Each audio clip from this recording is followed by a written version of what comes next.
सोचो एक ऐसा शख्स जिसे लोग ग्रेटेस्ट मास्टर कहते हों, एक ऐसा इल्म जिसकी गहराई आज तक समझ नहीं आई, एक ऐसा सूफी जो कहता था हक हर जगह है बस तुम्हारी नज़र पे डिपेंड करता है। लेकिन क्या वो एक वली था या एक कंट्रोवर्शियल थिंकर? आखिर कौन थे शेख इब्नुल अरबी, जिन्हें कुछ लोग वली अल्लाह मानते हैं और कुछ लोग उनकी तालीम से खतरा महसूस करते हैं? आज हम जानेंगे इस राज को। शेख इब्नुल अरबी का असल नाम था मुहिउद्दीन इब्न अरबी। उनकी पैदाइश 1165 में स्पेन के अंदलुस के शहर मुर्सिया में हुई थी। बचपन से ही उनमें एक अलग सी रूहानियत थी। कहते हैं एक दफ़ा उनकी मुलाकात मशहूर फिलोसोफर इब्न रुश्द एवरोज से हुई। जब इब्न रुश्द ने उनसे पूछा क्या रूहानी सच्चाई और फिलोसफी एक ही बात है, तो जवान इब्नुल अरबी ने मुस्कुराकर जवाब दिया, हाँ भी और नहीं भी। ये जवाब इतना गहरा था इब्न रुश्द खुद हैरान रह गए।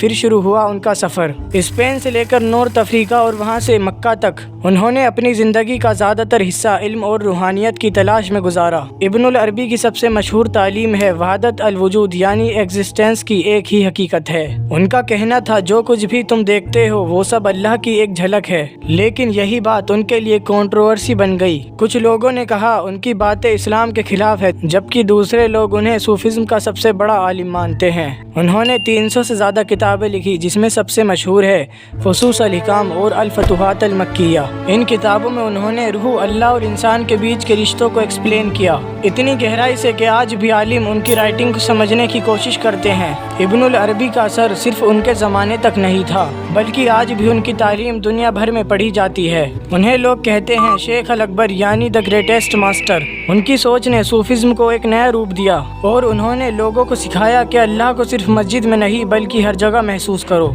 उनकी वफ़ात 1240 में दमिश्क में हुई, लेकिन उनका इल्म, उनकी सोच आज भी जिंदा है। तो सवाल ये है, क्या इब्नुल अरबी एक सच्चे वली थे या फिर उनकी तालीम समझना आम इंसान के लिए मुश्किल है? शायद जवाब ये है, जितना गहरा जाओगे उतना ही समझ आएगा।